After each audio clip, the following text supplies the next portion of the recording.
O que vamos ter depois de 1930? A partir de 1930 nós vamos ter a instituição de um novo padrão. Um novo padrão que é marcado por uma nova fase das relações entre Estado e sistema político-econômico. Isso vai criar as condições para o desenvolvimento de um Estado burguês, como um sistema que vai englobar tanto as instituições políticas quanto as instituições econômicas. Como eu dizia antes, né, temos a partir daí, né, a entrada, né, do Estado brasileiro, né, na contemporaneidade. Passa a ser um Estado moderno no sentido de ser racional, né, e ser burocrático. Então, o poder político, nós vamos ter o funcionamento conforme as exigências e possibilidades estruturais do sistema capitalista, que vai se traduzir na reformulação das condições de funcionamento do mercado. Vamos ter das forças produtivas, das relações de produção e das relações entre a economia nacional e a economia internacional. Então, a partir de 1930, né, o Estado vai ser o núcleo organizador da sociedade. Então, ele vai ser um Estado que vai dar pouco espaço, né, para a organização e mobilização dos grupos sociais. E vai ser o Estado, um Estado realmente interventor, porque ele vai alavancar, vai ser a alavanca, né, de toda a construção do capitalismo industrial, né? Ainda que um capitalismo industrial, né, profundamente, nacionalmente, né, integrado, mas profundamente dependente do capital internacional, né? Então, vamos ter uma modalidade do Estado interventor do pós-guerra a partir de 1930, sendo o Estado o núcleo organizador da vida da sociedade, né? Então, o Estado passa a coordenar, a proteger, a disciplinar, a reorientar, incentivar as atividades produtivas em geral, né? Então, a partir do qual vai se firmar, né, novos padrões, valores, de forma mais condizente com o capitalismo. O Estado vai ser o grande agente do desenvolvimento, né, como se costuma dizer, né? Ele vai ser o agente, o propulsor, né, do desenvolvimento. A expressão maior das mudanças, né, vai ser a Constituição Federal de 1934. A Constituição Federal de 1934, ela não só vai ter um capítulo, né, sobre a ordem econômica e social, como ela vai criar vários órgãos, né? Nós sabemos que a partir daí nós vamos ter todo um aparelhamento, né, da administração pública a partir daí.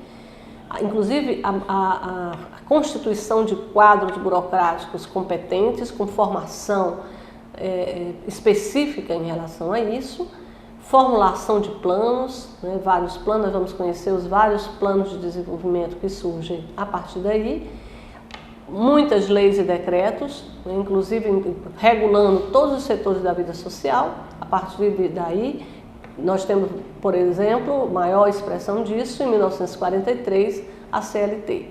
Mas temos também a criação dos sistemas educacionais, os sistemas de educação superior, o sistema de educação fundamental, né, na época, o sistema de educação profissional, o sistema de educação secundária. Então, há um conjunto de normas, né, que vão regulamentar toda a vida social.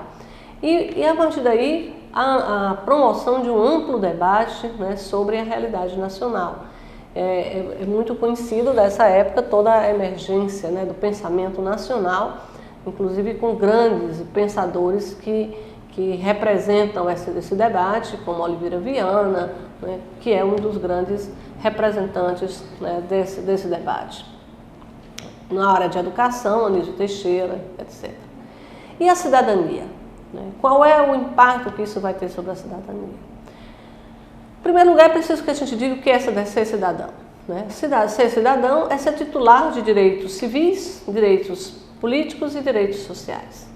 Direitos civis são os direitos fundamentais à vida, à liberdade, à propriedade, à igualdade perante a lei. Os direitos políticos é o direito de participar, né, do governo da sociedade. E os direitos sociais é a participação na riqueza coletiva, né? É participar da riqueza coletiva cultural, através da educação, da riqueza econômica, através do emprego, do salário justo, da saúde, da aposentadoria, né? A ideia central dos direitos sociais é a justiça social. Marshall, que é um pensador inglês, estabeleceu que a ordem, né, desses direitos seria primeiro os direitos civis, depois os políticos e, por último, os direitos sociais. Esses direitos nem sempre vêm juntos. Na história da humanidade, eles até vieram separados, né? Na experiência inglesa e de vários países, primeiro vieram os direitos civis, depois vieram os políticos e, por último, os sociais, né? José Moreira de Carvalho, que é um estudioso, né, da cidadania, da história da cidadania, ele diz que pode haver direito civil sem haver direitos políticos, né? Isso foi, inclusive, a experiência inglesa, que primeiro vieram os direitos civis. Há também a possibilidade de haver direitos políticos sem os civis, mas ele acha que sem isso, né, os direitos políticos ficam esvaziados, né? Porque onde não há liberdade de pensamento, como é que pode haver direito político? E pode existir direitos sociais sem haver direitos civis e direitos políticos. Então, isso para mostrar que a cidadania é algo complexo, né, e que demanda, né, e que existem várias e várias experiências. Existem, então, dois caminhos históricos de formação da cidadania. Uma de baixo para cima, quer dizer, de iniciativa dos cidadãos, onde os direitos civis e políticos precedem os sociais. É o exemplo da Inglaterra, da França e dos Estados Unidos. E existem, né, outras experiências que é de cima para baixo, de iniciativa do Estado. É o exemplo, né, nesse caso, os direitos sociais precederam os direitos civis e políticos. É o exemplo da Alemanha. Qual é a experiência do Brasil? Bem, a cidadania do Brasil, né, ela tem uma marcha diferente, que nem é tanto a experiência francesa ou inglesa, nem tampouco a experiência, rigorosamente, a experiência alemã. Ainda que ela possa ser mais próxima da experiência alemã, na medida em que os direitos sociais surgiram primeiro, foi o primeiro dos direitos de cidadania, né, que surgiram. Então, na República Velha, né, os direitos políticos, né, havia direitos políticos, mas não havia direitos civis e sociais, né? Por quê? Porque a gente pode dizer que existiam direitos políticos. Porque na República Velha, todos aqueles que tivessem mais de 25 anos e uma renda superior a 100 mil reais podiam votar, né? Tivemos eleições ininterruptas até 1930. Não vamos aqui discutir, porque não é o nosso objeto, como eram essas eleições e o que significavam esses votos.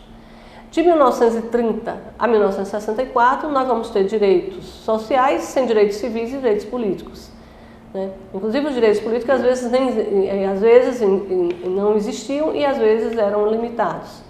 De 64 a 85, os direitos sociais existiam, mas não existiam direitos civis e os direitos políticos às vezes eram inexistentes e às vezes limitados. Então nós temos uma marcha descompassada entre os três direitos de cidadania. Qual o resultado disso? O resultado disso é que nós vamos ter o que o José Moreira de Carvalho chama de estadania, quer dizer, uma cidadania que se confunde, né, com uma estadania, quer dizer, com o Estado, onde existe uma excessiva valorização do executivo, uma desvalorização do legislativo, uma visão corporativa dos interesses coletivos, quer dizer, eu defendo aquilo que é bom para o meu grupo, para o meu corpo, para o meu sindicato, para a minha corporação. E creio, né, que existe sempre um salvador da pátria, um Messias, né, principalmente representado pelo Executivo. Isso mostra que nós temos uma cidadania, para muitos, né, uma cidadania invertida, né, de cabeça para baixo. E os direitos sociais, como foram conseguidos sem a efetiva correspondência dos direitos civis e direitos políticos, nós vamos ter o direito civil, entender os direitos sociais como dádivas, como concessões do Estado e não como conquista, não como direito. Ou seja, vamos ter muito mais a compreendê-los como benesse, como benefício, do que como direitos sociais.